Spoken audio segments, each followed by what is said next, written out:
ठाणे महापालिका क्षेत्रात विविध प्राधिकरणामार्फत सुरू असलेल्या रस्ते दुरुस्ती कामाची पाहणी आयुक्त सौरभ राव यांनी 24 एप्रिलला करून सर्व कामे 20 मे पर्यंत पूर्ण करण्याच्या सूचना दिल्या होत्या।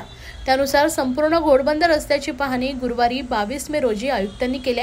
घोडबंदर रोडवरील बहुतांश कामे पूर्ण झाली असली तरी उर्वरित कामे 30 मे पर्यंत युद्धपातळीवर पूर्ण करण्याचे निर्देश महानगरपालिका, सार्वजनिक बांधकाम विभाग व मेट्रो, MMRDA आदी प्राधिकरणांना दिले आहेत। तसेच पावसाळ्यानंतर करण्यात येणाऱ्या कामाच्या ठिकाणी सूचना देणारे फलक लावून वाहतूक सुरळीत सुरू राहील या दृष्टीने नियोजन करण्याबाबतही सूचित केले आहे। पूर्व द्रुतगती महामार्ग, कापूरबावडी जंक्शन, घोडबंदर रोड, सेवा रस्ता आणि गायमुख घाट या परिसरात सुरू असलेल्या व पूर्ण झालेल्या कामाची आयुक्त सौरभ राव यांनी पाहणी केली आहे। यावेळी नगर अभियंता प्रशांत सोनग्रा, वाहतूक विभाग, मेट्रोचे अधीक्षक अभियंता अभिजित दिसीकर यांच्यासह महापालिका, सार्वजनिक बांधकाम विभाग, MMRDAचे अधिकारी, मेट्रो, विद्युत महावितरण आदी विभागाचे वरिष्ठ अधिकारी उपस्थित होते।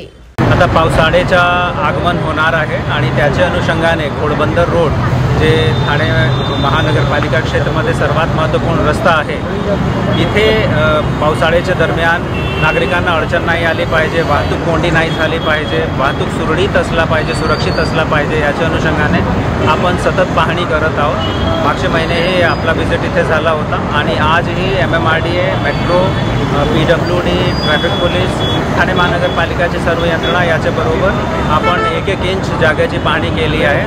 संपूर्ण घोडबंदर रस्ता गायमुख घाटपर्यंत इथे बऱ्यापैकी काम आपले कंप्लीट होत आलेले आहे। साधारणतः 31 मे पर्यंतची आपण डेडलाईन आपण गृहीत धरला आहे, ज्यामध्ये जे शिल्लक राहिलेले कामे आहेत साधारणतः 2-4% काम वेगवेगळे लोकेशनवर शिल्लक राहिले आहे, तो करून घेण्याचं आपला नियोजन आहे। याच्यासोबतच घोडबंदर रस्त्यावर मान्सूनच्या दरम्यान वॉटर लॉगिंग नाही झाली पाहिजे, पाणी नाही अडला पाहिजे, याच्यासाठी सगळे जे ड्रेनेज आहेत, सगळे कल्वर्ट्स आहेत, तो क्लीन करण्याची कारवाई कंप्लीट करण्यात आली आहे। मर्जरच्या कामामुळे काही ठिकाणावर नवीन ड्रेनेज आपण कन्स्ट्रक्ट करत आहोत, तो नवीन ड्रेनेज आणि जुना ड्रेनेज हा कनेक्ट झाला पाहिजे याचीसुद्धा आपण खात्री करत आहोत। बरोबरच त्याचे आपण आता कासरबडवलीचा जे फ्लायओव्हर आहे त्याचा काम कुठल्याही परिस्थितीत 5 जूनपर्यंत कंप्लीट होईल याची सुद्धा सूचना आणि निर्देश MMRDAला देण्यात आलेला आहे।